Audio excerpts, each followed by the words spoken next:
Hi everyone, मैं हूं शुभांशु मिश्रा और स्वागत करता हूं आप सभी का अपने YouTube channel commerce with Shubhanshu Mishra पर। तो गाइस, आज जो हम टॉपिक डिस्कस करने वाले हैं ये आपके लिए आपकी डिमांड पे लेके आया हूं मैं, specially for AU BCom third year. किसके लिए लेके आया हूँ? इलाहाबाद यूनिवर्सिटी के बीकॉम थर्ड ईयर के लिए। ठीक है, अगर आपका यही स्टेट यूनिवर्सिटी है तो कोई नहीं, आपके सेकेंड ईयर में आ जाएगा। ठीक है, तो इस तरह से करके अब मतलब कोई भी यूनिवर्सिटी हो विशेष तौर पे वहां के लिए तो ये इम्पोर्टेंट है ही है, लेकिन साथ ही साथ ये लेक्चर आपको अप्लीकेबल हो सकता है सीए में भी, बराबर सहयोग करेगा, सीएस में भी और सीएमए में भी हेल्पफुल हो सकता है। और भी इस तरह के कोई भी कॉमर्स से रिलेटेड या फिर आप एलएलबी कर रहे हो तो लॉ से रिलेटेड कोई भी इनकम टैक्स का होगा, वहां के लिए ये टॉपिक हेल्पफुल हो सकता है।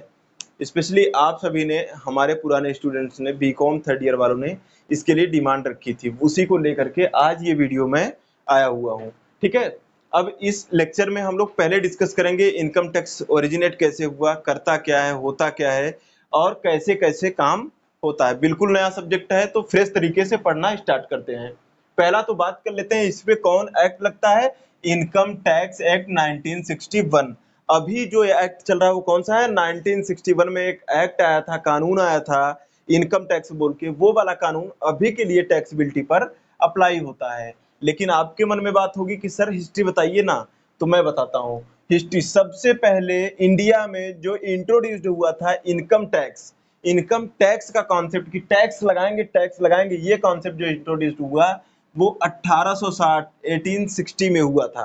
ठीक है, 1860 में फर्स्ट टाइम इनकम पे टैक्स लगाया गया था। आफ्टर दैट कुछ टाइम बीते, मतलब कुछ क्या 26 साल ऑलमोस्ट बीत गए, उसके बाद एक एक्ट आया, सबसे पहली बार इनकम टैक्स एक्ट पास हुआ। उसका नाम कौन से वाले साल में था? 1886, मतलब 1886 में। इस साल में इनकम टैक्स एक्ट पारित हो गया, पास हो गया। अब इसके बाद यही गवर्न करता है। आओ बात करते हैं what is income tax. Income tax से दो बातें बेटा निकल के आ रही हैं। पहला क्या है? इनकम, और दूसरा क्या है?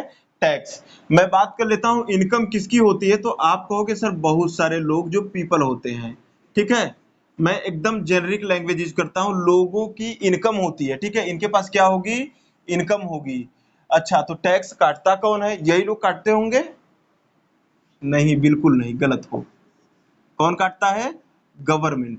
गवर्नमेंट इनके इनकम में से, मान लो ये कोई पर्टिकुलर व्यक्ति है, वो 1 लाख कमाता है, तो गवर्नमेंट कहती है कि 5,000 हमें दो।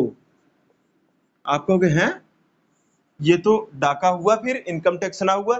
नहीं नहीं, इसके पीछे रूल है, हर किसी से गवर्नमेंट इनकम नहीं छीनती। वो कुछ क्वालिफाइड व्यक्ति होते हैं जो एलिजिबल होते हैं देने के लिए। अच्छा, तो आपका डाउट होगा सर क्यों ले रहे हैं गवर्नमेंट वाले, क्यों ये पैसा जनता से लिए जा रहे हैं? मैंने कहा अच्छा क्वेश्चन किया आपने। पहला तो आप समझो गवर्नमेंट कुछ देती भी है, इधर कुछ जनता होती है। ये वो लोग थे जिनके पास इनकम थी, इधर कुछ लोग हैं जिनके पास या तो इनकम नहीं है या तो है भी तो बहुत कम है। ठीक है, मतलब देश के गरीब लोग या देश के कम कमाने वाले लोग, इनको गवर्नमेंट क्या क्या देती है? डायरेक्ट पैसा दे देती है क्या? हाँ, कभी कभी डायरेक्ट पैसा देती है, और साथ ही साथ इनको क्या देती है? हाउसिंग फैसिलिटी, इनको देती है मेडिकल फैसिलिटी, इनको देती है स्कूलिंग,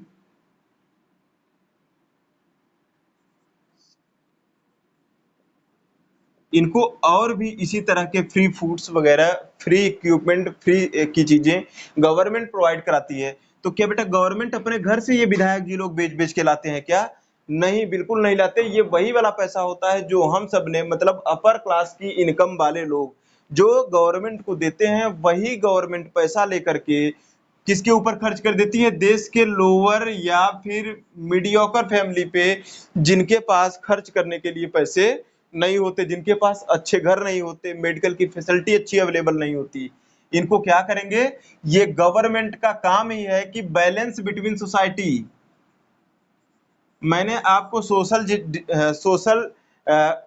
डिस्क्रिमिनेशन जैसा कॉन्सेप्ट पढ़ाया था पिछले साल में, कि लोगों के बीच में डिसबैलेंस होता है। ठीक है, तो अब इसको बैलेंस कौन करेगा? हमारी गवर्नमेंट। गवर्नमेंट कैसे करेगी आपको मैंने दिखा दिया, हमसे पैसा ले लिया और उनको पैसा दे दिया, तो अब हर कोई इक्वल हो जाएगा समाज में रहने वाला। ठीक है, आप पूछोगे कि सर क्या देश के हर व्यक्ति पे लगता है? मैंने कहा हाँ, जेनरिक आंसर। ठीक है, आपने कहा फिर तो सही है सर। क्यों?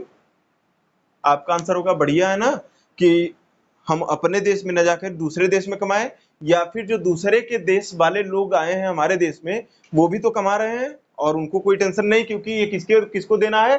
हमारे देश के पीपल को, हमारे देश की सरकारों को देना है। हमने कहा आप बिल्कुल गलत हो यहाँ पर, क्योंकि income tax is computed on the basis of किसके बेटा? Residential status. आप कहोगे ये नई प्रॉब्लम क्या आई? मैं बताऊंगा, अगला टॉपिक जब हम डिस्कस करेंगे तो वहां पे हम इसको बात कर लेंगे इस पे। मतलब कुछ तो रूल होते हैं जब हमारे देश के रेसिडेंट माने जाओगे। जरूरी नहीं है कि आप देश में रहते हो, जरूरी ये है कि आपका कामकाज यहाँ चल रहा है कि नहीं, आपका जन्म कहीं हुआ हो, आप कहीं के हो, मिस्टर जॉन हो, मतलब नहीं है। लेकिन अगर आप यहाँ ये वाली शर्तें पूरी करते हो तो टैक्स देना पड़ेगा हमारे देश में, not on the basis of citizenship. नागरिक होना जरूरी नहीं, बल्कि क्या जरूरी है? रेसिडेंट होना जरूरी है। अब कैसे कैसे लेंगे, क्योंकि बहुत सारी इनकम है, कोई सैलरी पा रहा है, कोई बिजनेस कर रहा है, कोई जमीन बेच रहा है, तो कोई कुछ कर रहा है, कोई लॉटरी खेल रहा है, हर जगह से पैसे आ रहे हैं। तो क्या सरकार एक भी पैसा छोड़ने वाली है? कभी नहीं छोड़ेगी सरकार, ये दिमाग से वहम निकाल देना। इसके लिए सरकार ने 5 हेड बनाए। हेड नंबर 1 कहा इनकम फ्रॉम सैलरी, सब पे डिस्कस करूंगा ब्रॉड लेवल पे, रुक जाओ एक सेकंड। दूसरा क्या बताया इन्होंने? Income from house property.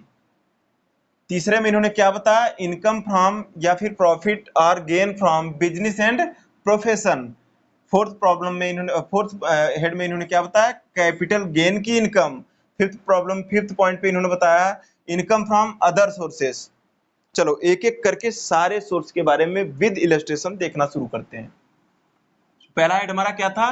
Income from salary. Income from salary क्या कहता है बेटा? इनकम फ्रॉम सैलरी कहता है कि अगर आप सैलरीड एम्प्लॉय हो तो आपकी इनकम कहां चली जाएगी? आप कौन हो? एम्प्लॉय हो। किसी भी फैक्ट्री में, किसी भी कंपनी में आप कौन हो? वर्कर हो। आप कौन हो? मैनेजर हो। तो आपकी इनकम, आपका पैसा कहां टैक्सेबल हो जाएगा? इनकम फ्रॉम सैलरी के अंदर। चलो, आपने कहा कि सर हम एम्प्लॉय भी नहीं है, हम मैनेजर भी नहीं है, हम वर्कर भी नहीं, कहीं हमको कोई सैलरी नहीं दे रहा। मैंने कहा कोई नहीं, आप और क्या करते हो? आपने कहा कि सर हमारा काम ही है कि हम कहीं पे लैंड का एक टुकड़ा खरीदते हैं और इस पे क्या करते हैं? डेवलपमेंट करते हैं। डेवलपमेंट क्यों कर रहे होंगे आप जानते हो, बाद में इसी पे हम क्या कर देते हैं? प्लाटिंग। अब यहाँ पे क्या कर देंगे? हम इसको करेंगे सेल। आप जानते हो अगर हमने इसको 1 लाख रुपए का भी खरीदा होगा ना, तो इसको कम से कम हमारा उद्देश्य होगा कि 10 का बेच लूं, क्योंकि कई सालों तक मैंने कैपिटल फंसाई है, होल्ड करके रखा है और डेवलप किया है, अब इसको जाके बेचने की बारी आई है। तो आपने कहा सर हम तो बच गए इनकम टैक्स से। मैंने कहा ना बेटा ना। क्यों? क्योंकि आप कैपिटल गेन में फंस गए हो। चलो, आपने कहा सर हमारा कुछ भी काम नहीं, हमारा काम ही है, हमारे पास घर है और हम इस घर को कैसे देते हैं? लोगों को रेंट पे देते हैं, यहां से हमारी कमाई हो रही है। मैंने कहा कि बहुत सही, आप खुश होंगे। आपने कहा हाँ, क्योंकि हम इस दायरे में नहीं आते। मैंने कहा कोई नहीं, ये आपका इनकम फ्रॉम हाउस प्रॉपर्टी के अंदर टैक्सेबल हो जाएगा। आपने कहा हाँ। फिर आपने पूछा कि चलिए हमारा काम है, हमारा कोई बिजनेस है। क्या है हमारा? कोई बिजनेस है। इसका तो समझ में आता था, इसका तो सब समझते हो कि इससे मिली इनकम क्या हो जाएगी? इनकम टैक्स में टैक्सेबल होगी। फिर आपने कहा कि छोड़ो हमारा बिजनेस नहीं, मैं तो वकील हूं, लड़ लूंगा देश से, मैं डॉक्टर हूं, मैं सीए हूं, मेरे को क्या दिक्कत है, मेरी इनकम तो बच गई ना मेरे पास। मैंने कहा आप टेंशन ना लो, गवर्नमेंट ने आपका भी इंतजाम कर रखा है। क्या कर रखा है? इनकम फ्रॉम बिजनेस तो लिया ही लिया, साथ में आप जैसे होशियार प्रोफेशंस को भी ले लिया, जैसे डॉक्टर्स, सीए, इंजीनियर, एटसेट्रा। ठीक है, ऐसे लोगों को भी इस दायरे में इन्वॉल्व कर लिया। आपने कहा चलिए सर हमारी छुट्टी, हम मजे में हैं, क्योंकि हमारा ना तो कोई हमारी नौकरी है, हम एकदम से निकम्मे हैं, ना तो हमारे पास घर ही है, हम बेघर भी हैं, ना तो हमारे पास बिजनेस है, ना हमने बहुत ज्यादा टेंशन ले रखा है, प्रोफेशन भी नहीं है। मैंने कहा वेरी वेरी गुड। आपने कहा ना तो संपत्ति है कुछ बेचने को, ना कुछ खरीदने को, हम बच गए। आप यहाँ पे क्या किए? मुस्कुरा दिए। मैंने कहा ये मुस्कुराहट आपकी हम बदल देंगे रोने में। मैंने नहीं, मैंने नहीं, ठीक। किसने कहा? गवर्नमेंट ने कहा है, हमको मत कोसना बीच में, ठीक है। क्या कहा गवर्नमेंट ने? गवर्नमेंट ने कहा कि बेटे आप ये सब नहीं करते ना, और भी किसी तरह की एक्टिविटी करते हो आप, इसमें कई सारी बोला है इन्होंने, मतलब लगभग इन्होंने 5 एक्टिविटी बताया स्पेसिफिकली यहाँ, और बाकी बताया है अगर कहीं नहीं तो अदर सोर्सेस में। अगर आपकी इनकम, आप सोच रहे होंगे ना कि मैं तो चोर हूं, मैं चोरी करता हूं दुकानों में। वैसे आप चोर नहीं हो, लेकिन अगर आप समझते हो कि मैं तो चोर हूं, मैं बच गया इनकम टैक्स से, केवल सजा मिलेगी वो भी पकड़े जाने पर, मैंने कहा आप गलत कर रहे हो। यहाँ क्यों गलत कर रहे हो? क्योंकि इन्होंने कह दिया अगर कहीं भी आपकी टैक्सेबिलिटी ऊपर से नहीं आती तो आपका अदर सोर्सेस में टैक्सेबल है। मतलब आप समझ गए क्या? मर्डर करके लाओ, चोरी करके पैसे लाओ, इनकम टैक्स से कोई मतलब नहीं आपने क्या किया। ऑफेंस आपने पाप किया, आपने अपराध किया है, आईपीसी के अंदर जेल देंगे, आईपीसी आपको ले जाएंगे, ठीक है, आपके ऊपर कार्रवाई होगी, वो सब चीजें ठीक है, लेकिन आप टैक्स पहले दे दो, ये इनकम आपकी सही हो जाए, ठीक है। तो गवर्नमेंट ने क्या बनाया? ये 5 हेड बनाया, मतलब 5 जाल बुन दिया कि इसके बाहर आप जाओगे नहीं। आपको अगर इनकम आपकी बढ़ती है एक स्पेसिफाइड लिमिट से, तो आपको टैक्स देना होगा, ठीक है। हर टाइम पे ये लिमिट घटाते बढ़ाते रहते हैं, क्यों? क्योंकि जैसी इनकम जैसा देश वैसा रूल, तो उस हिसाब से ये हर साल बढ़ाते रहते हैं। इस साल के रूल के अकॉर्डिंग हम अपना टैक्स रेट, स्लैब रेट वगैरह वगैरह डेफिनेशंस कुछ पढ़ेंगे। आज के इस लेक्चर में एक इंट्रो, आई होप कि आपको एक आइडिया मिल गया होगा कि इनकम टैक्स करेगा क्या और कैसे अप्लाई होगा। इसके बाद लेक्चर्स के लिए आपको अगर ऑनलाइन लेक्चर करना है, हमारे पास पेड कोर्सेज हैं, तो आप हमारे नीचे दिए गए नंबर पे कॉल कर सकते हो, व्हाट्सएप कर सकते हो या मैसेज कर सकते हो। आपको प्रॉपर क्लासेस प्रोवाइड कराई जाएंगी पूरे बीकॉम थर्ड ईयर की, सेकेंड ईयर की और फर्स्ट ईयर की, अगर आप बीकॉम से बिलोंग करते हो तो। और ऑनलाइन मोड है तो कहीं से भी एक्सेस कर सकते हो, अपने घर से, अपने गांव से, अपने शहर से, ठीक है। तो इस वीडियो में मैंने लगभग सारी इन्फॉर्मेशन दे दी है। फिर भी कुछ रह गया हो तो आप कमेंट बॉक्स में पूछ सकते हो, मैसेज करके पूछ सकते हो। आज के लिए बस इतना ही। Tata, bye bye.